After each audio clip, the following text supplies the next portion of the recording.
much patience have you had to have the last 3 months? Quite a bit, and it's definitely frustrating, and a lot of stuff I was dealing with personally as far as what I was upset about, and just trying to put that to the side and being patient for our next opportunity. It was difficult. That's one thing that I've kind of learned from seeing other guys go through it, is when you get, I guess, benched or when you get something taken away from you, if you sit around and pout and complain, then you're not going to be ready for when you go in. So when you get the opportunity, you're going to look even worse, and then you kind of hurt your chances from there. So I was Mr. Pouty for maybe a week or two after, and then realized that I got to get my act together, because if I get another chance, I need to make sure I know what I'm doing.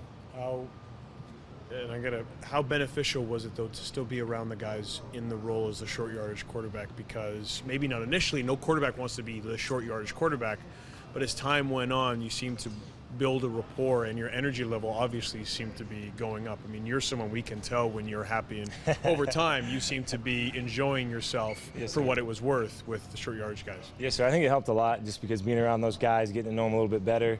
They got to know me a little bit better too, and I actually got to talk to some of them about some of the things I apologized for when I was playing, that I felt like I wasn't myself, just how I was interacting with them, and I wasn't my normal happy self, especially the last game or two against Winnipeg. So it was nice just to still get out there and to have some type of personally positive thing going my way, as far as getting out there, and even though it's only a yard or two that I have to get, still taking some positives from that and letting it apply to my game, because I had a bad taste coming off my last game, 3 interceptions and some bad decisions, and so being able to kind of flush that with some positive plays was really helpful. And I imagine no one wants just the title of being the most successful short yardage quarterback in CFL. So, I'll take what I can get. But yeah, that's pretty cool. I know that I think I need 1 more to break it for the Argos, 2 more to tie it for the all CFL QBs. Not that I was paying attention or anything, but so yeah, it's something that I never would have thought I'd be anywhere close to. And again, like you said, it's not like, oh yeah, I want to be the best short yardage CFL QB, but that was kind of the attitude that I took over about a week or two after on short yardage. Is if I'm going to get to play, I want to do the best I can and try to be the best at it.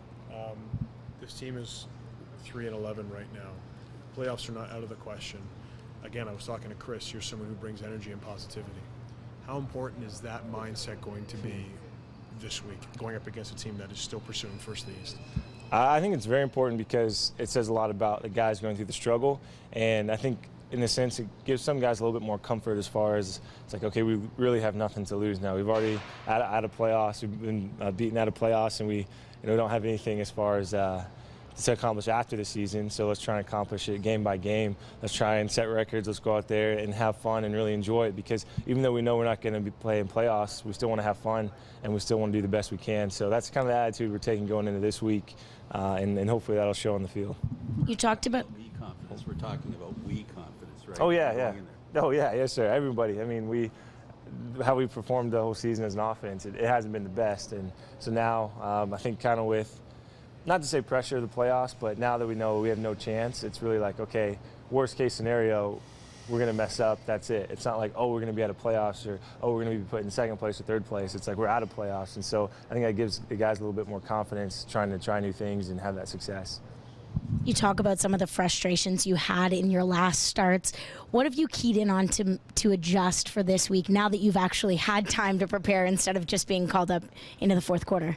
I think just keeping the same attitude and mindset as before, because that was one of the things I got away from those last couple Winnipeg games, is I just started to think, okay, I need to do better, started putting more pressure on it, started preparing differently, and that's not how I've always performed or prepared over the years. And it took me a little bit to realize that, unfortunately, until after I got benched, to realize that what I was doing wrong. But I was thankful I still got to be around, and that'll get another opportunity to stick to how I like playing, and that's just loose and happy.